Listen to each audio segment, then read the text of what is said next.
시청자 여러분 안녕하십니까? 국정의 바른 소리를 전합니다. 5월 17일 금요일 KTV 대한뉴스 시작합니다.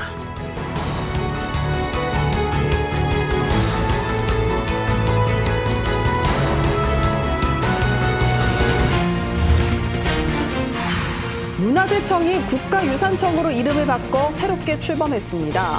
윤석열 대통령은 문화재라는 오랜 이름이 국가유산으로 바뀐다며 국가유산을 더 발전시키는 체계를 만들겠다고 밝혔습니다.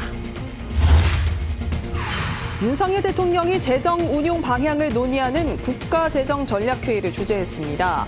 이 자리에서 연구개발 예비타당성 조사를 폐지하고 투자 규모를 대폭 확충하겠다고 밝혔습니다. 북한이 동해상으로 단거리 탄도미사일 여러 발을 발사했습니다. 우리 군은 북한 미사일 발사를 강력하게 규탄하며 어떤 도발에도 압도적 대응 태세를 갖추겠다고 밝혔습니다. 정부가 의대 증원 집행정지 신청을 각하 기각한 법원 판단에 대해 감사의 뜻을 전했습니다.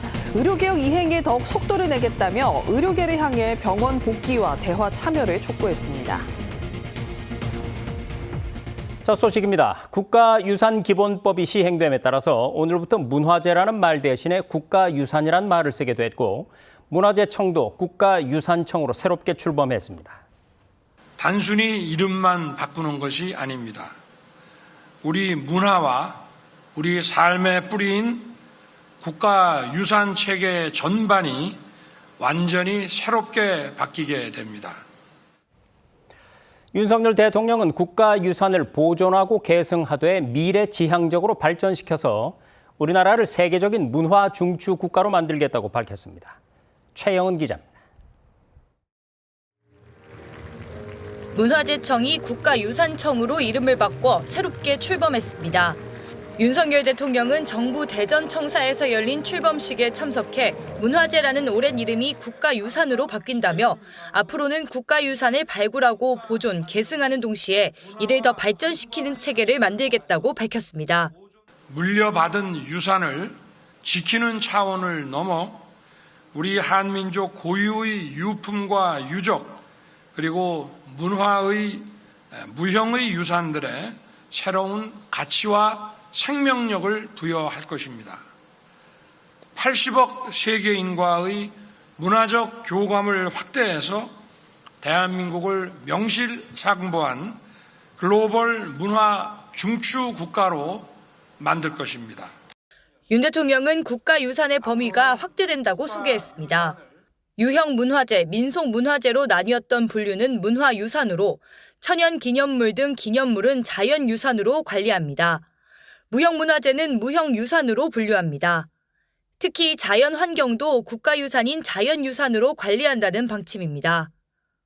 우리의 아름다운 자연환경에 문화와 관광의 가치를 더해서 보존을 넘어서는 발전의 길을 열고 더 큰 가치를 창출하도록 만들 것입니다. 윤 대통령은 아울러 국가유산은 민족의 정체성이라며 새로운 국가유산 체계를 발전시켜 국민의 문화적 자부심을 높이겠다고 강조했습니다. 이어 청년들이 국가유산을 함께 발굴하고 즐길 수 있는 기회도 제공하겠다고 덧붙였습니다. KTV 최영은입니다. 윤석열 대통령 주재로 나라 살림의 운용 방향을 논의하는 국가재정전략회의가 열렸습니다. 윤 대통령은 성장의 토대가 되는 국가 연구개발의 활성화를 위해서 예비 타당성 조사를 폐지하고 투자 규모를 대폭 늘리겠다고 밝혔습니다. 문기혁 기자가 보도합니다. 본격적인 예산 편성을 앞두고 재정 운용 방향을 논의하는 국가재정전략회의. 회의를 주재한 윤석열 대통령은 경제 성장을 통해 계층 이동의 사다리를 늘리고 국민이 자유와 복지를 누리는 선순환 구조를 제시했습니다. 이를 위해 성장의 토대인 국가 연구개발에 대한 예비 타당성 조사를 전면 폐지하겠다고 밝혔습니다. 성장의 토대인 R&D를 키우기 위해 예타를 폐지하고 투자 규모도 대폭 확충하기 바랍니다. 공정한 노동시장도 강조했습니다.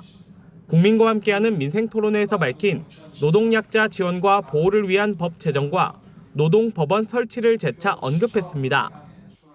기업이 성장해서 더 많은 일자리를 만들고 기업 성장의 과실이 국민들에게 골고루 돌아갈 수 있도록 세제 지원과 규제 혁파에 힘을 쏟는 한편 공정한 노동시장을 만드는 데도 더욱 노력해야 합니다. 의료개혁 완수 의지도 전했습니다. 이를 위한 재정 전략으로 필수의료 전공의 지원 체계와 지역의료 혁신 투자, 필수의료 기능 유지, 의료사고 안전망 구축, 필수의료 R&D 확충 등을 꼽았습니다. 정부의 의료개혁 5대 재정 투자가 차질 없이 효율적으로 이루어질 수 있도록 챙겨야 하겠습니다. 윤 대통령은 약자 복지 정책도 확대해 촘촘하고 두텁게 만들어야 한다고 말했습니다. 기초연금과 생계급여를 계속 확대하고 경력 단절 여성 노동약자 청년들이 스스로 일어설 수 있도록 실질적인 지원을 펼쳐야 한다고 설명했습니다. 현재 일자리와 복지에 중점을 두고 있는 고용복지 플러스 센터 프로그램을 수요자 맞춤형 고용복지 금융서비스 통합형으로 내실화하기 바랍니다. 윤 대통령은 청년들을 위해서도 더 각별한 노력이 필요하다며 장학금을 대폭 확충하고 직업 교육을 통해 더 나은 기회를 누릴 수 있도록 해야 한다고 덧붙였습니다. KTV 문기혁입니다.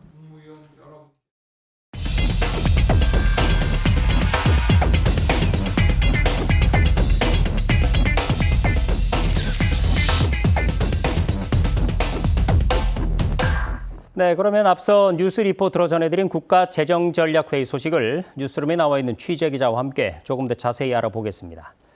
자, 김현지 기자, 먼저 시청자들의 이해를 돕기 위해서요, 이 국가재정전략회의가 어떤 건지부터 좀 설명해 주시죠. 네, 이 국가재정전략회의는 정부가 매년 개최하는 회의입니다. 2004년부터 개최돼 왔는데요. 향후 재정 운용의 방향과 전략을 수립하는 자리입니다. 대통령이 주재하고 국무위원과 여당 주요 인사가 참석합니다. 이번 회의에선 2028년까지의 중기 재정 운용 방향 그리고 내년도 예산 편성 방향이 논의됐습니다. 자, 윤석열 정부가 이제 집권 3년 차에 접어든 만큼 이번 회의에선 우선 지난 2년 동안의 재정 성과에 대한 얘기가 나왔죠? 네, 그렇습니다. 윤 대통령은 그동안 건전재정 기조를 정착시키고 민간구조 시장경제를 복원하는 데 중점을 둬왔다고 밝혔습니다. 또 강도 높은 재정지출 구조조정으로 부채를 줄이고 지출을 효율화했고 부담금도 전면 재정비했다고 설명했는데요. 윤 대통령은 그 결과 최근 들어 경제 회복과 성장에 청신호가 들어오고 있다고 언급했습니다. 관련 설명 들어보시죠.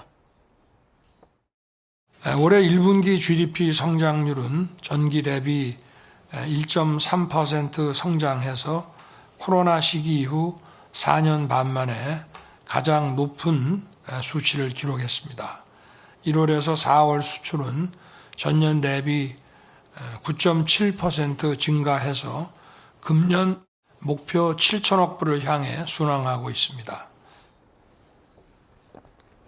이러한 상황을 반영해 OECD와 KDI는 올해 성장률 전망치를 2.6%로 상향 조정했습니다.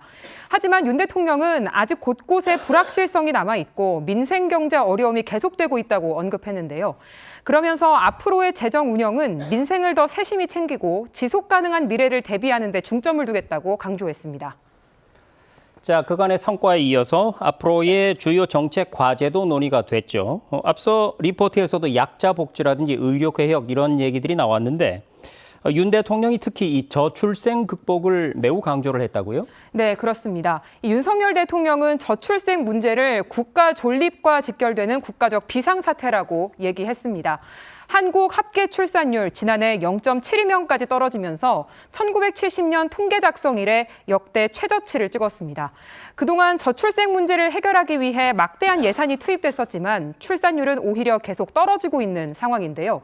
윤석열 대통령은 실질적으로 출산율을 끌어올리기 위해 재정사업 구조를 전면 재검토해서 전달 체계와 집행 방식을 개선해야 한다고 밝혔습니다. 자, 그러니까 저출생 문제를 해결하기 위해서는 이 그간의 재정 투자의 방식과 내용을 완전히 바꿔야 된다는 얘기인데 이와 관련해서 정부가 추진하고 있는 계획들 어떤 게 있나요? 네, 윤석열 대통령은 취임 2주년 기자회견에서 저출생 대응 기획부를 설치하겠다고 말했습니다.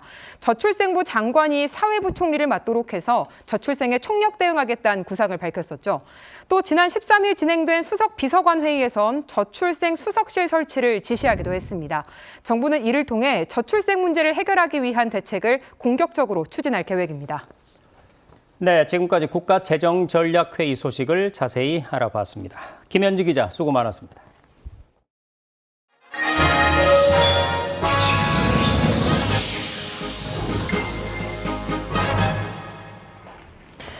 우리나라와 중국 간 경제장관 회의가 1년 9개월 만에 재개됐습니다. 두 나라는 지정학적 불확실성이 커지는 상황에서 공급망과 관련한 실무 협의를 정례화하고 정보 공유 체계를 구축하기로 했는데요. 자세한 소식을 조태영 기자가 전해드립니다. 최상목 부총리는 어제 중국의 경제계획 총괄부서인 국가발전개혁위원회 정산재 주인과 화상으로 제18차 한중경제장관 회의를 가졌습니다. 지난 2022년 8월 열린 17차 회의 이후 1년 9개월 만입니다.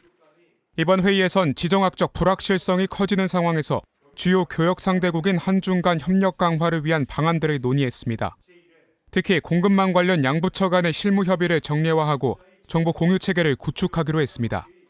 요소, 갈륨, 흑연 등 원자재와 핵심 광물 협력은 물론 바이오, 청정에너지 등 신산업 분야의 공급망과 기술 협력으로 글로벌 산업을 선도해 나가야 합니다. 아울러 최 부총리는 양국의 교류 협력은 문화 콘텐츠 산업까지 확대 발전돼야 한다며 관련 분야에서 기업 진출 장벽을 낮추는 필요성도 언급했습니다. 특히 우리 측 제안으로 지난해부터 개최된 한중 공급망 조정 협의체가 양국 간 공급망 정책 소통에 중요한 역할을 해야 한다고 덧붙였습니다. 글로벌 불확실성이 어느 때보다도 높은 현 상황에서 한중 간 협력 강화는 영내 중추국가로서 위상을 공고히 하고 다가올 한중일 정상회의 성과에도 크게 기여할 것입니다. 정산재 주임은 한국과 중국은 이사갈 수 없는 이웃이라며 앞으로도 양국 간 협력을 더욱 높여나가자고 말했습니다. 또 정 주임은 회의 말 미 최 부총리를 중국으로 초대하고 싶다는 의사를 전달했고 최 부총리는 초대에 감사로 화답하면서 회의가 종료됐습니다. 한편 양국은 이날 한국 대외경제정책연구원과 중국 거시경제연구원의 협력 방안에도 합의했습니다. 이와 함께 제2차 한중경제협력교류회와 제3차 한중공급망협력 조정협의체의 연내 추진의 목표로 실무 협의를 지속하기로 했습니다. KTV 조태영입니다. 지난달 취업자 증가폭이 20만 명대로 회복되고 고용률도 역대 최고를 기록했습니다. 한편 정부는 경제 동향 발표에서 내수가 살아나는 조짐을 보이며 경기 회복 흐름이 확대되고 있다고 진단했습니다. 김용민 기자의 보도입니다. 통계청의 4월 고용 동향을 보면 취업자 수는 2,869만 3천 명으로 지난해 같은 기간보다 26만 1,000명 늘었습니다. 10만 명대였던 취업자 수 증가폭이 20만 명대로 회복된 겁니다. 수출과 돌봄 수요 증가 영향으로 풀이됩니다. 수출 호조 그리고 돌봄 수요 증가 등의 영향으로 취업자 증가세가 지속되면서 증가폭은 전월에 비해 확대되었고 실업자는 증가하는 모습을 보였습니다. OECD 기준 15세에서 64세 고용률은 69.6%로 1989년 통계 작성 이래 4월 기준 최고치를 기록했습니다. 산업별로 보면 수출과 반도체 영향으로 제조업의 취업자 수가 10만 명 늘었고 보건, 사회복지 서비스업 취업자도 9만 3천 명 늘었습니다. 다만 실업자가 8만 1천 명 늘어 3년 2개월 만에 최대 증가폭을 보였습니다. 이런 가운데 정부는 오늘 발표한 최근 경제 동향에서 내수가 살아나는 조짐을 보이며 경기 회복 흐름이 확대되고 있다고 진단했습니다. 1분기 GDP 속보치를 보면 민간 소비와 건설 투자가 각각 전분기보다 0.8%, 2.7% 증가했습니다. 4월 소매 판매 역시 전월보다 1.6% 늘었습니다. 정부는 물가 안정 기조 안착 등 민생 안정에 최우선 역점을 두겠다고 밝혔습니다. KTV 김용민입니다. 북한이 동해상으로 단거리 탄도미사일 여러 발을 발사하며 다시 한번 도발을 감행했습니다. 지난달 단거리 탄도미사일 발사 뒤 25일 만인데요. 우리 군은 북한의 어떠한 도발에도 압도적으로 대응할 수 있는 능력과 태세를 갖추고 있다고 밝혔습니다. 보도에 김유리 기자입니다. 북한이 동해상으로 탄도미사일을 발사했습니다. 우리 군은 17일 오후 3시 10분경 북한 원산 일대에서 동해상으로 발사된 단거리 탄도미사일로 추정되는 비행체 여러 발을 포착했다고 밝혔습니다. 미사일은 약 300여 킬로미터 비행 후 동해상으로 떨어진 것으로 파악됩니다. 우리 군은 북한 미사일 발사를 즉각 포착해 추적 감시했다고 전했습니다. 미국과 일본 당국과도 북한 탄도미사일 발사 관련 정보를 긴밀하게 공유했으며 미사일 기종과 비행거리 등 세부 재원은 종합 분석 중입니다. 올해 들어 북한이 탄도미사일을 발사한 건 이번이 5번째입니다. 지난달 22일 이후 25일 만에 무력 도발로 당시 북한은 오후 3시 1분쯤 평양 일대에서 동해상으로 단거리 탄도미사일을 여러 발 발사했습니다. 합동참모본부는 북한 추가 발사에 대비해 감시와 경계를 강화한 상태라고 밝혔습니다. 아울러 북한의 미사일 발사는 한반도 평화와 안정을 심각하게 위협하는 명백한 도발 행위라며 강력하게 규탄했습니다. 우리 군은 굳건한 한미연합방위 태세하에 북한의 다양한 활동을 예의주시하겠다는 방침입니다. 또한 어떠한 도발에도 압도적으로 대응할 수 있는 능력과 태세를 유지하겠다고 강조했습니다. KTV 김유리입니다. 의대 증원 집행정지 신청에 대한 법원의 각하와 기각 판단에 대해 정부가 감사를 표했습니다. 정부는 의료개혁 이행에 더욱 속도를 내겠다며 의료계 복귀와 대화 참여를 거듭 촉구했습니다. 김경호 기자입니다. 법원이 어제 의료계가 정부를 상대로 낸 의대 증원 집행정지 신청을 각하 기각했습니다. 정부는 사법부 판단에 감사의 뜻을 전하며 내년도 대입 절차를 조속히 마무리하겠다고 밝혔습니다. 의대 증원과 함께 교육의 질을 확보하기 위해 교육 선진화 방안도 마련하겠다고 했습니다. 증원 절차에 속도를 내는 동시에 의료계를 향해 병원 복귀를 촉구했습니다. 빅5 병원의 전임의 계약률이 70%를 넘었다며 전공의들도 용기를 내 현장으로 돌아와달라고 당부했습니다. 오는 20일까지 복귀하지 않으면 전문의 취득이 1년 늦어질 수 있다고도 경고했습니다. 5월 16일에는 현장에 근무 중인 전공의가 약 20명 정도 늘었습니다. 전공의 여러분들은 용기를 내어 수련병원으로 돌아와 주시기 바랍니다. 법원 판단 이후 정부는 의료개혁 추진 의지도 재확인했습니다. 의료계의 의정협의체인 의료개혁 특위에 동참해 개혁 논의를 이어가자고 호소했습니다. 지역 응급의료센터와 기관의 내원 환자는 지난주보다 증가한 것으로 나타났습니다. 중증도별로는 중증 응급과 중등증, 경증 환자 모두 지난주보다 소폭 늘었습니다. 정부는 중증 응급 환자가 제때 진료받을 수 있도록 이송 전원 체계를 지속 강화해 나갈 계획입니다. KTV 김경호입니다.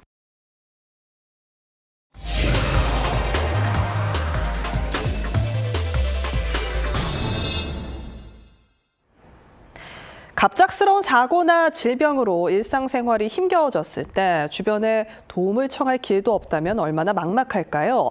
이렇게 급히 도움이 필요할 땐 누구나 이용 가능한 긴급 돌봄 서비스가 있는데요. 이혜진 기자가 안내해드립니다. 인천에서 홀로 생활하는 70대 정인호 씨. 얼마 전 계단에서 발을 헛디뎌 팔을 크게 다쳤습니다. 오른팔을 다친 탓에 일상생활에 어려움이 커진 상황. 다행히 정부가 지원하는 긴급 돌봄 서비스가 큰 도움이 됐습니다. 어수선했던 집이 요양보호사의 도움으로 말끔히 정돈되자 막막했던 마음도 안정을 되찾았습니다. 오른손을 다쳐 놓으니까 다른 청소나 그다음에 힘든 거 이런 거는 전혀 내가 할 수가 없으니까 안 다쳐본 사람은 모르지만 특히 나는 좀 평상시에는 건강한 편이 돼가지고 병원 시설 거의 앉아보다가 이번에 딱 다치면서 진짜 큰 도움이다. 낮부터 방문하는 요양보호사가 생활 속 불편한 점을 꼼꼼히 챙겨줍니다. 눈이 좀 안 좋으신 분들은 이제 틈새라든가 이런 데 청소할 때 좀 주의를 더 주고 또 여기 어르신처럼 낙상해갖고 손목 골절이 좀 심하신 분들 같은 경우 오른쪽이 하다 보니까 좀 음식이라든가 뭐 일상생활에 청소라든가 그런 거를 중점적으로 이렇게 갑작스럽게 질병을 얻거나 사고를 당했는데 보호자까지 없어 공경에 처했다면 누구나 긴급 돌봄 서비스를 신청할 수 있습니다. 간병 방문 지원이나 노인 장기 요양 서비스와는 시간 단축 면에서 차별화됩니다. 신청 후 대상자 결정까지 시간이 한 달가량 걸리던 기존 서비스와 달리 긴급 돌봄 서비스는 신청 접수 48시간 내 현장 방문이 진행되고 요건 확인 후 서비스 제공 계획이 확정되면 또다시 48시간 안에 돌봄 서비스가 제공됩니다. 급히 도움이 필요한 이들에게 요긴한 시스템인 겁니다. 긴급 돌봄 서비스는 사는 곳 행정복지센터에서 신청할 수 있는데요. 병원에서 일상 복귀가 어렵다고 판단한 퇴원자를 곧바로 연계해 주기도 합니다. 현장 방문을 거쳐 대상자 요건에 적합하면 서비스가 제공됩니다. 사회서비스원 종합재가센터 복지사가 첫 상담부터 요양보호사 연결까지 전반적인 돌봄 지원을 맡고 있습니다. 초기 상담부터 이제 서비스 계획을 하고 그로 인해서 이제 어떻게 시간을 할애를 해서 이제 서비스를 들어가게 될지, 그리고 어떤 서비스를 해야 될지 이런 것들을 서비스 계획을 하게 되고요. 그 이후에 이제 계획에 따른 서비스 매칭을 하는 것까지 담당을 하고 있습니다. 힘든 일이 생겼을 때 가장 먼저 내밀 수 있는 손이 된다는 거, 이런 것들이 가장 뿌듯한 것 같습니다. 본인 부담 비용은 소득에 따라 차등 부과되는데 기초생활수급자나 차상위 계층은 면제됩니다. 보건복지부는 이번 긴급돌봄 지원 사업을 포함해 지난해부터 돌봄 서비스 고도화를 추진하고 있습니다. 더 많은 사람이 사회 서비스를 이용해 사각지대를 줄이고 보다 촘촘한 돌봄 체계를 구축하기 위함입니다. 정부는 경쟁과 창의에 기반한 서비스 제공 여건을 조성해 고품질 서비스가 제공될 수 있도록 최선의 노력을 다하겠습니다. 이번 긴급돌봄 지원 사업은 지자체와 시도 사회서비스원이 참여하고 민간 서비스 제공기관과 종합재가센터도 함께합니다. 복지부는 서비스를 원하는 현장 수요와 지역의 지원 역량을 고려해 단계적으로 사업 범위를 늘려갈 계획입니다. KTV 이혜진입니다. 네, 요즘에 출산율이 낮아지고 인구가 줄면서 지역 소멸의 위기가 현실화하는 가운데 전남 강진의 빈집을 활용한 지역 활성화 사례가 주목을 받고 있습니다. 귀농 귀촌을 원하는 이들에게 호응이 높은 걸로 나타남에 따라서 정부가 다른 지자체로의 확산에 나서기로 했습니다. 박지선 기자가 취재했습니다. 지난해 전남 강진군의 인구수는 32,700여 명입니다. 약 10년 사이 7,000명이 줄면서 저출생으로 인한 인구 감소 유출 문제가 현실화되고 있습니다. 강진군은 지역 소멸 위기에 대응해 빈집 리모델링 사업을 벌였습니다. 남겨진 빈집을 소유주들에게 무상으로 빌린 뒤 리모델링을 해주고 저렴한 가격으로 다시 임대하는 겁니다. 장기 임대의 경우 보증금 100만 원에 월세는 만 원에 불과해 귀농 귀촌 생활을 꿈꾸는 이들에게 큰 인기를 얻고 있습니다. 현재까지 75가구가 선정됐으며 45가구가 빈집 리모델링을 마쳤습니다. 이상민 행정안전부 장관은 직접 현장을 둘러보며 강진군 사례를 다른 지자체에도 확산시키겠다고 밝혔습니다. 이러한 사례를 널리 전파하고 인구 감소에 대한 대응 방안을 함께 고민하면서 지방소멸 대응기금 등으로 아낌없는 지원을 하도록 하겠습니다. 국토부 등에 따르면 현재 국내 빈집은 13만 2천 가구를 웃돌며 이 중 절반이 인구 감소 지역에 몰려 있습니다. 정부는 방치된 빈집을 정비해 활용할 수 있도록 올해 처음으로 예산 50억 원을 투입했으며 2022년부터는 지방소멸 대응기금도 조성해 매년 1조 원 규모의 기금 지원을 하고 있습니다. 이와 함께 소멸 위기 지역을 중심으로 청년 공유주거 조성에도 힘쓰고 있습니다. 청년 세대가 마을로 유입될 수 있도록 정착을 위한 주거 지원과 공유 사무실, 생활 편의시설을 한 공간에 갖추는 건데 건축 비용은 정부와 지자체가 지원하며 강진군을 포함해 현재까지 총 8개 지역에서 추진되고 있습니다. 정부는 지역 소멸 위기에 적극적으로 대응해 어디서나 살기 좋은 지방시대를 구현하겠다는 방침입니다. KTV 박지선입니다. 앞으로 임신한 공무원은 하루 2시간의 모성 보호 시간을 보장받게 되고 자녀 육아 시간을 쓸 수 있는 대상도 확대됩니다. 정부가 세계 최저 수준의 출산율을 극복하기 위해서 임신과 출산, 육아를 아우르는 공무원 인사제도 개선안을 내놓았는데요. 최다희 기자가 전해드립니다. 유례 없이 낮은 저출생이 지속되며 세계 최저 수준을 기록하고 있는 합계 출산율. 정부가 저출생 위기를 극복하기 위해 공무원의 임신부터 출산, 육아까지 단계별 맞춤형 지원 제도를 확대합니다. 우선 임신한 여성 공무원은 산모와 태아의 건강 보호를 위해 하루 2시간까지 모성 보호 시간을 쓸 수 있습니다. 임신 검진을 위한 휴가는 임신 기간 중 총 10일 이내 사용할 수 있고 출산 전후에는 최대 90일의 출산 휴가가 보장됩니다. 배우자의 출산 휴가도 10일 부여되며 다태아 출산 시 15일까지 보장받을 수 있습니다. 난임 치료를 위한 휴가도 지원됩니다. 여성의 경우에는 시술에 따라 인공수정은 2일, 체외수정 시술은 총 4일이 부여되고 남성은 1일을 사용할 수 있습니다. 그리고 임신 중 유산 또는 사산한 경우에는 임신 기간에 따라서 열흘에서 최대 90일까지 공무원의 건강 회복을 위한 휴가를 사용할 수 있고요. 배우자도 3일간의 휴가를 사용할 수 있습니다. 정부가 민간보다 선도적으로 도입해 운영 중인 육아시간 제도도 확대됩니다. 그동안 5세 이하 자녀를 둔 경우 24개월까지 사용이 가능했지만 앞으로는 8세 또는 초등학교 2학년 이하 자녀를 둔 경우 최대 36개월까지 사용할 수 있게 됩니다. 또한 최대 3일로 제한돼 있던 가족 돌봄 휴가 유급 일수를 3자녀 이상인 다자녀 공무원의 경우 자녀 수에 1일을 더해 3명은 4일, 4명은 5일로 가산해 부여합니다. 아울러 인사처는 공무원 임대주택 입주자 선정 시 자녀 양육 가정과 신혼부부, 신규 공무원 등에 가점을 주고 있으며 2027년까지 임대주택 1000세대를 신규 공급할 계획이라고 밝혔습니다. 이 밖에도 다자녀 양육자에 대한 공무원 경력 채용 시 경력 인정 요건을 완화하고 승진 우대 근거를 마련해 시행 중입니다.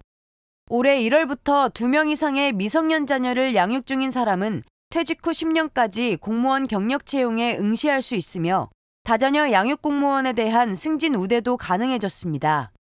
KTV 최다입니다.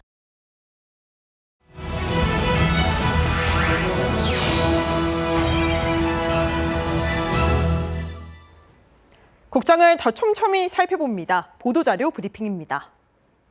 22살 꽃다운 나이에 6.25 전쟁에 참전했다가 전사한 고 류홍석 일병이 백발이 된 여동생 품으로 돌아옵니다. 국방부 유해발굴 감식단은 2011년 강원도 양구군 수리봉 일대에서 발굴된 유해 신원을 고 류홍석 일병으로 확인했는데요. 한때 한의사로도 활동했던 고인은 나라를 지키기 위해 1951년 입대해 제5사단 소속으로 여러 전투를 치렀고 피해 능선 전투에서 장렬히 전사했습니다. 여동생 류영순 씨는 혹시 오빠가 돌아올까 봐 살던 생가를 그대로 보존하고 있었다며 유해를 찾기 위해 애써준 국방부에 감사하다고 소회를 밝혔습니다. 6.25 전사자 유전자 시료 채취를 희망한다면 대표번호 1577-5625로 연락해 주시기 바랍니다. 앞으로 청소년들은 포커게임의 일종인 홀덤 게임을 제공하는 홀덤 펍, 홀덤 카페에 출입할 수 없습니다. 여성가족부가 홀덤 펍 등 도박, 사행심 조장 게임 제공업소를 청소년 출입 고용 금지업소로 고시했는데요. 그동안 홀덤 펍과 홀덤 카페는 음식점 등으로 등록 신고돼 청소년 출입이 자유로웠지만 17일부터는 고용은 물론 출입도 금지됐습니다. 구체적으로 보면 카지노업을 모사해 포커나 블랙잭, 바카라, 룰렛 등의 게임을 제공하는 업소가 대상인데요. 경마나 경륜, 경정을 모사한 게임을 제공하는 업소도 포함됩니다. 여가부는 이번 고시가 게임칩 환전이나 상금, 경품 제공과 관계없이 적용된다며 청소년 출입 시 2년 이하의 징역 또는 2천만 원 이하 벌금형을 받을 수 있다고 경고했습니다. 해외 직구할 때는 이 물품이 혹시 국내 반입 금지된 건 아닌지 찾아볼 필요가 있는데요. 앞으로는 관련 정보를 소비자24 누리집에서 손쉽게 확인할 수 있습니다. 공정위가 소비자24의 해외 직구 정보 메뉴를 개설해 다양한 정보를 통합 제공합니다.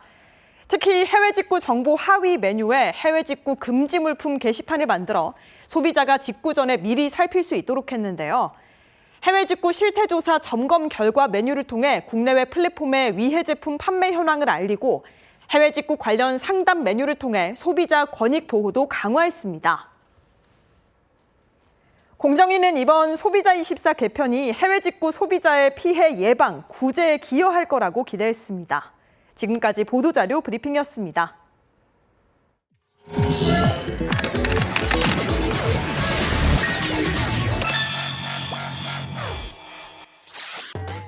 안녕하세요. 클릭K 플러스입니다. 올 초 연말 정산을 끝낸 직장인분들 환급액 모두 받으셨나요? 받지 못했거나 금액이 생각만큼 많지 않아서 실망하신 분들도 꽤 있을 텐데요. 아직 실망하기엔 이릅니다. 지난 연말정산 때 누락했거나 과다하게 적용된 공제가 있다면 5월 종합소득세 신고 때 수정해서 돌려받으실 수 있습니다. 연말정산 때 놓친 공제 다시 돌려받는 방법 자세히 알아보도록 하겠습니다. 지출 증빙을 갖추지 못해 공제나 감면을 받지 못한 경우 5월 종합소득세 신고 때 정정 신고를 하면 환급금을 받을 수 있는데요. 증빙 서류를 구비하지 못했던 월세 세액공제나 연말정산 신고 기간 이후 종이 영수증으로 뒤늦게 발급받은 기부금, 의료비, 교육비 등의 누락분에 대해서도 세액공제를 신고할 수 있습니다. 특히 월세 세액공제는 놓치기 쉬운 대표적인 항목으로 꼽히는데요.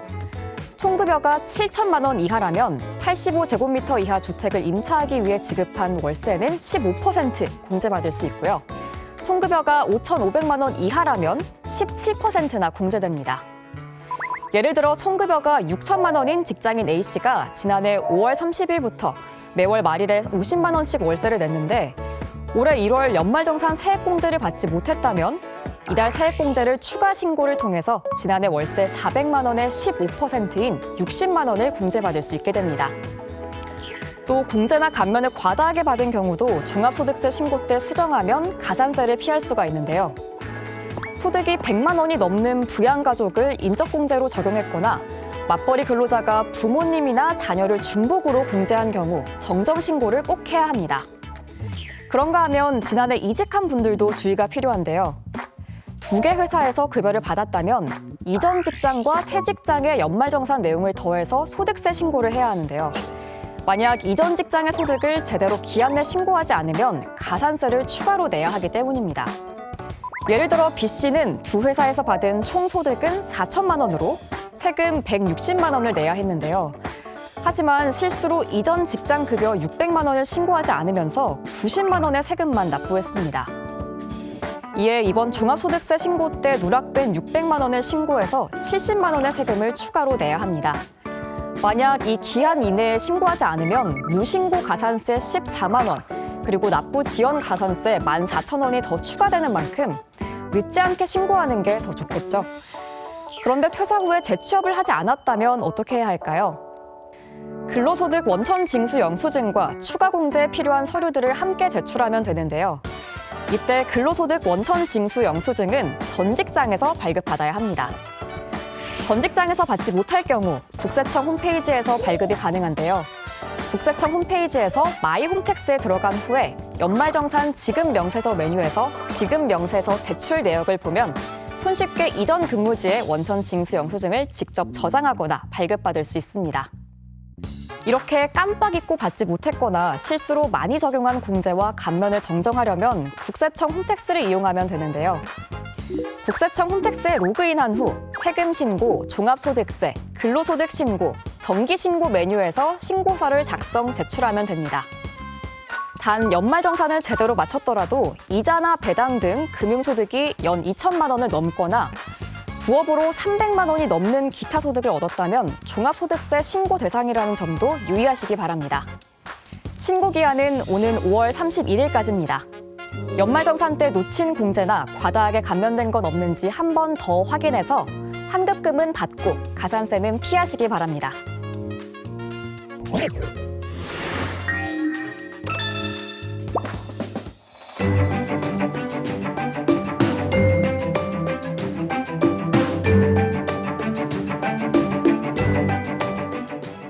안녕하세요. K웨더 라이프스타일 예보 박서훈입니다. 이번 주말도 맑겠습니다. 하늘에 구름이 많은 전남, 경남, 제주도 내일 아침부터 하늘이 개며 맑겠습니다. 전국 공기질도 양호하지만 일요일인 모레 수도권과 충청권의 미세먼지 농도가 WHO 기준 한때 나쁨 단계를 보이겠습니다. 기온은 더 오르겠습니다. 서울의 경우 내일 아침 기온은 15도로 오늘보다 4도가량 오르겠고 낮 기온은 26도까지 오르겠는데요. 일요일인 모레는 기온이 더 오르겠습니다. 아침 기온도 평년보다 높지만 한낮의 경우에는 7월 초의 여름 날씨를 보이겠습니다. 다음은 자세한 지역별 내일 기온입니다. 중부지방 수도권은 15도 내외, 대전 13도, 세종과 춘천 12도로 아침을 시작하겠습니다. 한낮 최고 기온은 인천 23도, 서울 26도, 청주는 28도까지 오르겠습니다. 동해안 지방의 아침 기온은 울진 16도, 속초 18도, 강릉 19도입니다. 낮에는 울진 26도, 강릉 29도까지 오르겠습니다. 남부지방 전주 15도, 대구 13도, 제주는 17도로 아침을 맞이합니다. 낮 기온은 광주 28도, 대구 29도를 보이며 일교차 크겠습니다. 전해상 맑겠고 물결도 잔잔하겠습니다. 당분간 전국이 대체로 맑거나 구름만 많겠습니다. 날씨였습니다. 철학자 김형석 명예교수가 104세에 에세이를 출간했는데요. 인생에서 제일 좋은 나이가 퇴직 후였다면서 그때 가장 많이 공부하고 글을 썼다고 했습니다. 성장하는 동안은 늙지 않는다는 그의 말처럼 인생에서 늦은 때는 없는 것 같습니다. 혹여 늦었다고 포기한 일이 있다면 다시 한번 도전해보는 오늘이 됐으면 좋겠습니다. KTV 대한뉴스 오늘 저희가 준비한 소식은 여기까지입니다. 시청해주신 여러분 고맙습니다.